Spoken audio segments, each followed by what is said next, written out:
Et salut, c'est Marco de Top 4 Phone. Aujourd'hui, petite vidéo de déballage qui précède la vidéo de test. Vous le savez, chez Top 4 Phone, c'est un petit peu le fonctionnement classique de l'Infinix 4G LTE RaceBolt 2. Ou alors plus précisément dans le bon ordre, c'est l'Infinix RaceBolt 2 qui présente la particularité d'être 4G LTE. C'est écrit sur la boîte.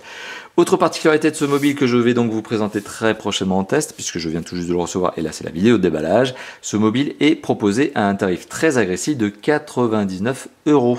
Et oui, et donc on est bien en face d'un mobile 4G LTE proposé à 99 € tout à fait officiellement en France, puisque ce téléphone est tout à fait officiellement commercialisé dans les boutiques françaises. Voilà, donc on est sur ce fameux Infinix RaceBolt 2, donc la deuxième version de ce fameux RaceBolt que l'on avait déjà eu l'occasion de vous présenter dans les lignes de Top 4 Phone, dans les pages de Top 4 Phone.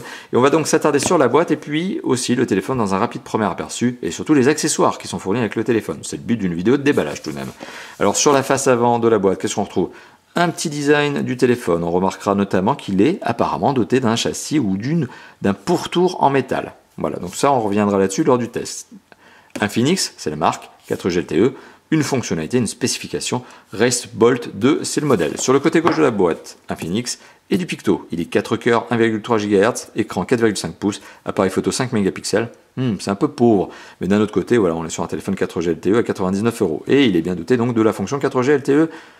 Je me répète, sur le haut de la boîte, on retrouve un petit scellé de protection. Un petit scellé qui veut dire que la boîte n'a jamais été ouverte, qu'elle est neuve.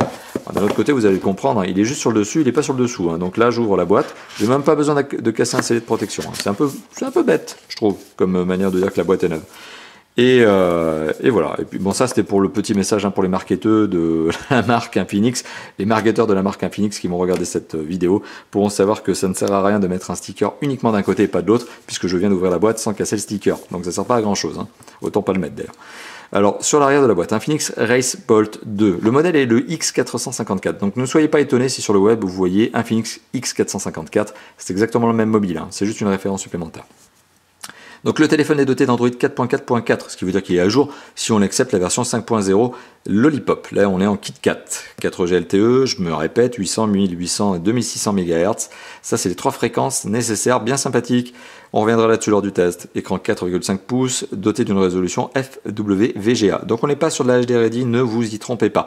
Processeur 4 cœurs, ça j'ai déjà eu l'occasion d'en parler. Il est Wi-Fi, il est doté d'une mémoire de stockage interne de 8 Go. Donc probablement moins lorsque l'on allume le téléphone. Eh bien ça sera probablement à vue de nez aux alentours de 5,5 à 6 Go. 1 Go de RAM. Ça c'est pas trop mal au fait.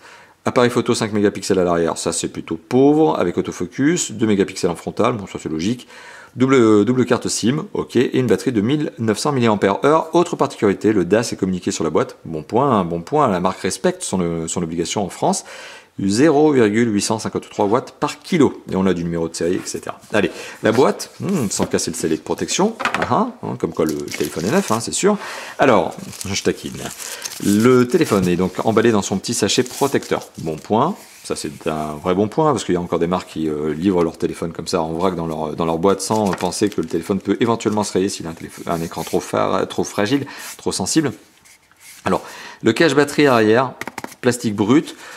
Brut, je dis brut, mais un petit peu texturé. Ouais. Il y a une sorte de petit effet là, on dirait qu'il y a des petits picots là. Voilà. Bon, c'est une impression.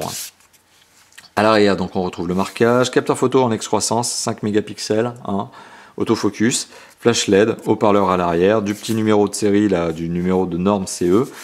Le pourtour semblerait bien en métal, je reviendrai là-dessus lors du test. Ouais, en métal, mais pourtant c'est souple. Donc est-ce que c'est vraiment du métal ou est-ce que c'est du plastique avec effet métal? On reviendra là-dessus lors du test. La prise en main est plutôt bonne, le téléphone est plutôt compact, 4,5 pouces, donc forcément on l'imagine, ça tombe très bien en main, c'est du téléphone compact. Du téléphone compact, 4G, et ça va en plaire à certains, parce que je me souviens souvent avoir lu, justement dans les pages de Top 4 Phone et sur les vidéos, dans les commentaires, que vous étiez, certains youtubeurs notamment, certains lecteurs, à rechercher des téléphones qui restaient compacts, avec les belles connectivités du moment. Donc là pour le coup, vous voyez, l'Infinix RaceBolt 2 est là peut-être pour vous. On en reparlera lors du test, on verra s'il est bon ou pas bon, mais en tout cas en termes de spec, apparemment il cadre avec un besoin qui a été largement répété, exprimé dans nos pages. Version en carton sur laquelle on retrouve le téléphone. Autre version en carton dans laquelle on retrouve quoi? C'est une petite boîte, et dans la boîte qu'est-ce qu'on retrouve? Un adaptateur secteur peut-être? On va voir ça tout de suite. Hop. eh bien on retrouve quoi? L'adaptateur secteur. Eh bah oui, forcément, il fallait bien qu'il soit quelque part. Adaptateur secteur avec un format un petit peu original, Infinix, ok. Donc ils ont un peu travaillé aussi le design de leur adaptateur secteur. Bon, c'est un bon point. Voilà, c'est pas ce qui va changer radicalement le test en lui-même, mais bon, un petit adaptateur secteur original en forme. Allez, soit.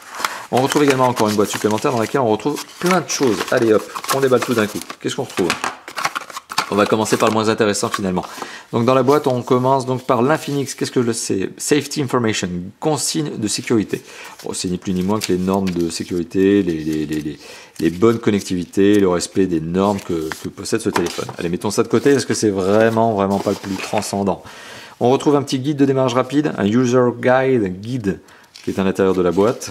Alors, Getting Started. Ok, on retrouve une petite signature. Hein. Est-ce que c'est le testeur? Est-ce que c'est la signature de conformité? Soit, je ne sais pas. Alors, ouais, c'est un petit guide de démarrage rapide qui vous explique comment mettre les cartes SIM dans votre téléphone et comment l'allumer. Ok, bon, au moins ça a le mérite d'être là. Bon point. On retrouve la batterie, la fameuse batterie de 1900 mAh que j'ai eu l'occasion de vous présenter, enfin en tout cas de vous évoquer, puisque c'était écrit au dos de la boîte. Et c'est la batterie précisément modèle, et ça peut être sympa si jamais vous avez envie d'en acheter une autre, c'est la BL19AX. Voilà. On retrouve également un câble USB, micro USB, câble plat. Bon, ça évitera qu'il ne s'entortille notamment, ça c'est un bon point supplémentaire. Un kit piéton, alors ça c'est une bonne note. Pas que le kit piéton, ça c'est pas une bonne note puisque c'est une obligation faite pour les constructeurs lorsqu'ils commercialisent en Europe et plus particulièrement en France. La bonne note c'est que c'est un intra-auriculaire. Voilà, et il a même lui aussi une petite note de design, une petite touche de design.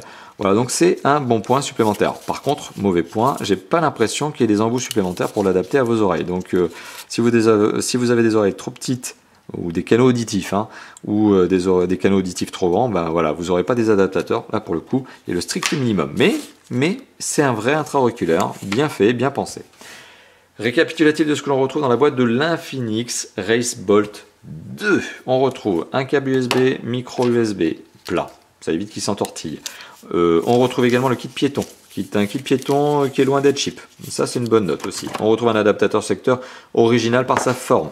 Une batterie de 1900 mAh extractible. Ça, c'est un bon point. C'est un bon point. Ça plaît aussi, hein, ce genre de détail. La batterie extractible, ça peut plaire parce que vous pouvez en acheter une deuxième, par exemple, pour avoir plus d'autonomie. Voilà, et on retrouve de la documentation.